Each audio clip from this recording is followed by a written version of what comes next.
तो भी दुख है। तो इन दुखमय संसार से हमारे माता पिता जो है निवारण को प्राप्त हुए। अतः हम समस्त परिवार के लोग बुद्ध द्वारा दिए गए बौद्ध भिक्षु को भोजन दान तपिदान वह दान दे रहे हैं। इदम नो आत्मम हो, हमारे ज्ञाति लोग सुखी हों। इदम नो आत्मम, यह जो पुण्य कर्म दिया जा रहा है हमारे ज्ञाति लोगों के लिए हो, हमारे ज्ञाति लोग सुखी रहें। और जिस प्रकार से ऊपर से गिरा हुआ पानी जो है नीचे बह जाता है, उसी प्रकार यहाँ दिया गया परिवार का पुण्य कर्म जो है माता पिता को प्राप्त हो।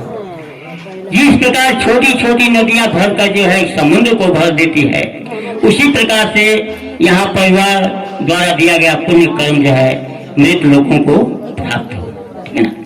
और जो परिवार की इच्छित प्लास्टिक वस्तुएं हैं तुरंत जो है प्राप्त हो जाए। और आप लोगों के चित्त का जो संकल्प है वह पूर्णिमा के चंद्रमा के समान जो है पूर्ण हो, ठीक है ना। और लास्ट में ये कहा गया आपके आरोग्य सब संपत्ति जो है जो भी आपके अंदर जो है दुख है वो दुख दूर हो जाए। लास्ट में कहा गया कनिचावत संखारा उपादय धमिनो उपजितवा निरुझंती तेसम समो सुखम। ये संसार अनित्य है तो अनिचावत संकार, ये संस्कार भी अनित्य है। ये संसार अनित्य है तो ये संस्कार भी अनित्य है, आधार कर नहीं जाएगा। उपादय धमिनो, उत्पन्न होना और नष्ट होना ये प्रकृति का स्वभाव है। उपजितवा निरुझंती, उत्पन्न होकर और समय से शांत हो जाना, तेसम बुक समो सुखम, सबसे महान सुख, सबसे बड़ा सुख है। तो आज हमारे माता पिता लोग जो है परिवार को छोड़कर चले गए, लेकिन का किया हुआ कुशल कर्म और दिया हुआ धरोहर यहाँ फल फूल रहा है और ये लोग सुखी हो गए। इस नश्वर संसार से लोग दूर हो गए, सुखी हो गए। तो इसका अर्थ यही हुआ। सत्यनारायण के कपड़ा छिलाते नहीं क्यों ये क्यों नाव का धर्म आ गया भाई? नाव का धर्म ना है माता जी को, ये नए धर्म नहीं है, आपके पुराना धर्म है, बहुत पुराना धर्म है। 20 में हम भटके हुए थे। तो आपके बौद्ध धर्म के नियमानुसार यह संस्कार जो हो रहा है शांति पाठ, इन्हीं जो मृत्यु संस्कार दाह संस्कार जो होता है, मृत्यु संस्कार यानी शांति पाठ आपके बौद्ध धर्म के संस्कारों में के श्रेणी में 10वां संस्कार होता है। इसके पहले 9 संस्कार है। समय मिलेगा तो इसके विषय में भी चर्चा होगी। तो इसी क्रम में हम चाहेंगे आज के शांति पाठ में उपस्थित भारतीय बौद्ध महासभा से संबंधित आप हैं, जिला यूनिट यानी जिला इकाई मऊ के अध्यक्ष आप सदैव सुरेश प्रसाद बौद्ध से हम चाहेंगे कि आप आए और आज के परिवेश को ध्यान में रखते हुए तीसरा प्रश्न जो आपने दिया है पूज्य पंडित जी के द्वारा हम लोगों को मिला है, आप हिंदी का रूपांतरण करेंगे। उसको जो पाली भाषा है हम लोग जानते हैं, हमको गणेश प्रसाद जी एवं मृत प्राप्त तिलेश्वरी देवी की शांति पाठ के अवसर पर हम लोग यहाँ इकट्ठा हुए हैं। यह पूरा परिवार जैसा कि अभी संचालक महोदय ने बताया है और मुझे भी ज्ञात है कि पूरा परिवार बाबा शांत छोड़ करके राजा के लड़के थे, राजपाट छोड़ करके हमारी प्रगति के लिए काम किया था, हमारे विकास के लिए काम किया था। इसलिए हम उनकी पूजा करते हैं, इसलिए हम उनकी वंदना करते हैं। पूजा का मतलब होता है पूरी जानकारी, जिसके विषय में पूरी जानकारी हो पूजा उसकी करनी चाहिए। हमें अपने माता पिता के विषय में पूरी जानकारी है, हमें बाबा साहब भगवान बुद्ध के विषय में पूरी जानकारी है, इसलिए हम उनको पूजा करते हैं, आदर करते हैं, सम्मान करते हैं। तो ऐसे तथागत गौतम बुद्ध का हम आदर करते हैं, सत्कार करते हैं, नमन करते हैं। मैं बुद्धि की शरण में जाता हूँ, यानी ज्ञान की शरण में जाता हूँ। यह परिवार आप देख रहे हैं कि आगे बढ़ा हुआ है, ऐसे थोड़े ना आगे बढ़ गया। ज्ञान की शरण में गए, पढ़ाई लिखाई किए और यह पढ़ाई लिखाई का अधिकार बाबा साहब ने दिया था। हम लोग हाथ जोड़ करके पूरे परिवार के साथ मिल करके और जिससे याचना किया जिससे हमने सब कुछ मांगा और वो कुछ नहीं दिया, उसी को भगवान कहते हैं। और बिना मांगे हमको सब कुछ मिल गया, उसी को बाबा साहब डॉक्टर B.R. अम्बेडकर कहते हैं। इसलिए हम उनको पूछते हैं। आजादी के पहले हमको पूजा पाठ करने का अधिकार नहीं था। करोड़ों देवी देवता थे, भाग्य भगवान थे, आत्मा परमात्मा थे, सब लोग थे। उनके होते हुए भी हम लोगों को पशुवत जीवन जीने के लिए मजबूर कर दिया गया था। हमारी माँ बहनों को कितनी दुर्गति होती थी, आप लोग सभी लोग जानते हैं। इसलिए हमको बुद्धि की शरण में जाना चाहिए, ज्ञान की शरण में जाना चाहिए, तभी हमारा विकास होगा। और जब हम ज्ञानवान हो जाएं तो इसी प्रकार का संगठन बना करके हमको अपने खोए अधिकार की प्राप्ति के लिए भी काम करना चाहिए। संक्षेप में हमने अभी इस बात को बताया है। दूसरी बात कि हमें प्राणी की, आदमी की 5 कसौटियां होती हैं परखने की, वो आदमी है कि नहीं है।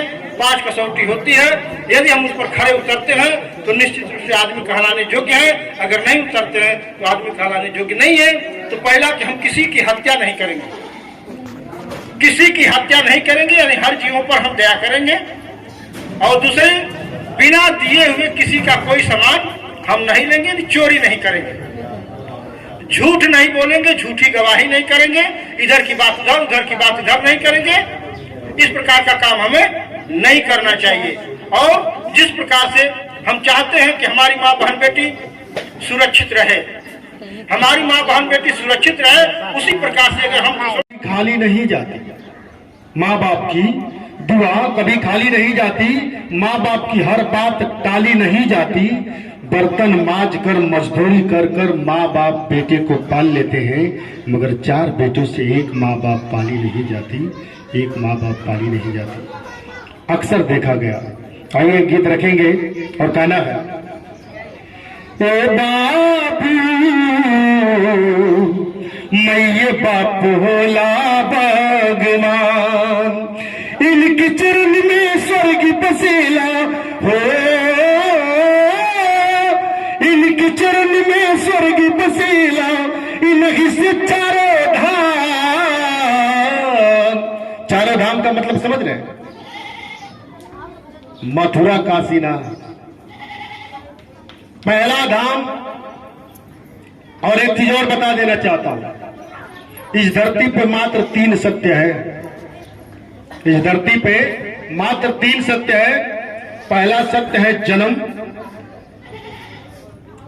और दूसरा सत्य है मां, और तीसरा सत्य है मौत।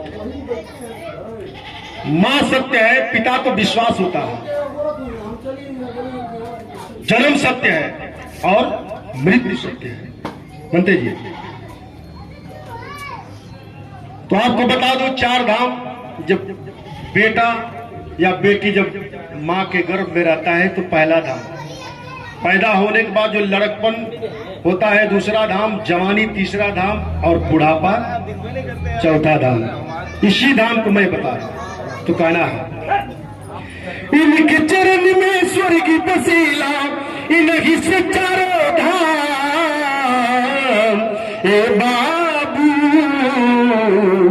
मैं ये बाप होला भगवान। कभी आपने भगवान का अर्थ जाना?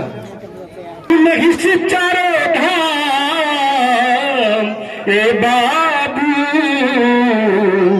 मैं ये बाप होला भगवान। ए बाबू मैं ये बाप होला भगवान। माई के अचरा से अमृत बरसे, पियला जवन बचपन में, अमृत पकड़ के वापस सिखला चले के लड़कपन में। अरे माई के अचरा से अमृत बरसे, पियला जवन बचपन में, अमृत पकड़ के वापस सिखला चले के लड़कपन में। अरे अंग अंग सब कर्ज में डूबल, नहीं कि सगरो ना। ए बाबू मैं ये बाप होला भगवान। ए बाबू मैं ये बाप होला भगवान। और कहना है, कुछ ऐसे बेटा है, कुछ ऐसे बेटे हैं सब पियला जवन बचपन में अमृत पकड़ के वापस सिखला चले के लड़कपन में अरे अंग अंग सब कर्ज में डूबाल उन्हीं के सगलो नाम ए बाबू मैं बाप होला भगवान। और कहना है कि सेवा करबो मेवा पैबो सगरो धर्म कहेला हो। चाहे कोई भी धर्म हो, चाहे बढ़िया हो चाहे खराब हो, कोई भी धर्म हो, सब लोग यही कहते हैं कि सेवा करबो तो के अच्छा फल मिले। तो कहना है कि सेवा करबो मेवा पैबो सगरो धर्म कहेला हो। आ स्वर्ग नरक सब इहवे मिली जैसन कर्म करेला हो। लोग बोलते हैं कि स्वर्ग, बहुत लोग लिखते हैं जब लोग मर जाते हैं तो लिखते हैं कि बड़े दुख के साथ कहना पड़ रहा है मेरे स्वर्ग नरक सब इहवे मिली जैसन कर्म करेला हो। और सेवा करते पूरे देश के भीम जी भैल महान। कहना है कि मेरे भीम ने आंखें खोली तो हर कोई तूफान बन गया। मेरे भीम ने आंखें खोली तो हर कोई तूफान बन गया। मेरे भीम ने जुबान खोली तो हर कोई इंसान बन गया। कहना है कि मेरे भीम ने आंखें खोली तो हर कोई तूफान बन गया। मेरे भीम ने जुबान खोली तो हर कोई इंसान बन गया। मेरे भीम ने किताब खोली तो हर कोई विद्वान बन गया। और मेरे भीम ने कलम खोली तो भारत का संविधान बन गया। भारत का संविधान बन गया। भारत का संविधान बन गया।